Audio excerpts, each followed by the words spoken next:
that just pushes even more the importance of strengthening your brand online and in AI spaces too. Yeah.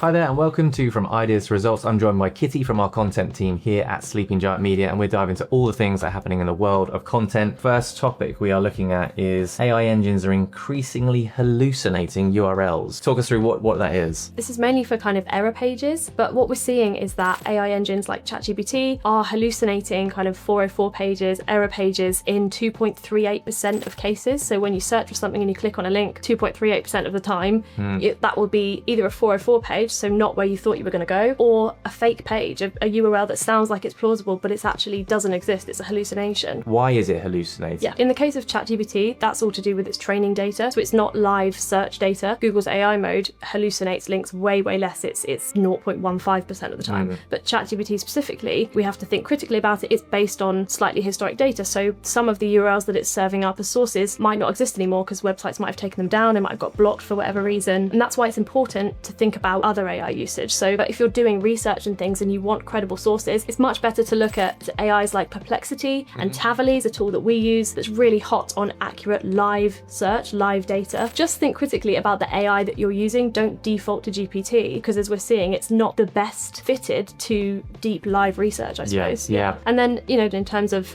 what website users can do, it's only a small percentage of times that it's happening, but it's still happening. So we can conclude users will fall on 404 pages more than they have been if they're going through GPT. Now's a really good time to look at your 404 pages and think, is this good? Am I pointing users to other places so that you don't just miss out on the traffic? On topic number 2, looking at a surprising stat that there's 62% disagreement rate between brand recommendations across Google AI overviews, Google AI mode, and ChatGPT. So if you're doing a search across the top 3 AI platforms, so Mode, Overviews, and ChatGPT, 62% of cases, if you're searching for something like which shoes do I need for arch support, 62% of the time you'll get different brands coming at you across those platforms. So it's not just the same as it used to be with position 1 is position 1. 2/3 of the time you'll get different answers based on where you search. So I think both of these questions that we've been speaking about point to AI platforms are different. They have different strengths and weaknesses and personalities, and as users, we're consuming stuff online, we could do with thinking more critically about where we're getting the information and how that impacts what we're seeing, really. What do you think is driving that difference? Looking at the data, it's a study from Bright Edge. GPT favours more established brands, probably due to their prominence in its training data. So anything GPT is the training data is limited by what you put in, right? AI mode and AI overviews is more varied in the brands that it shows, possibly because it's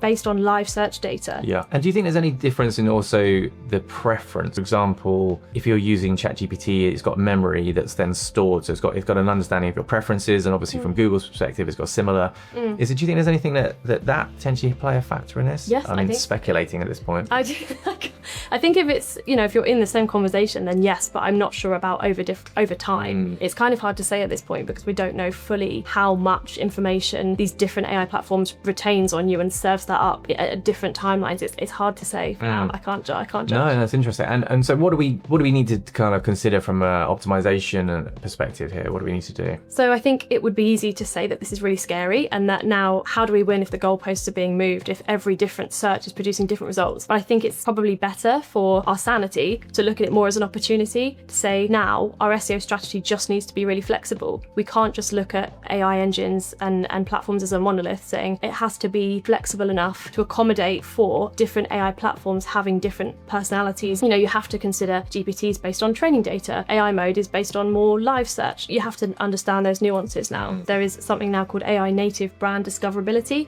and the citation network effect, which is not too many studies on it, but if you're being cited by a certain AI platform somewhere, you're probably more likely to be picked up by it somewhere else. It's once you're in that citation network, obviously things are connected because entity SEO strings and things, good to keep an eye out on that and see how true that is, but that just pushes even more the importance of strengthening your brand online and in AI spaces too. Yeah. Hope you found that useful. As ever, do check out our website and our socials for more information, and we'll see you again next time.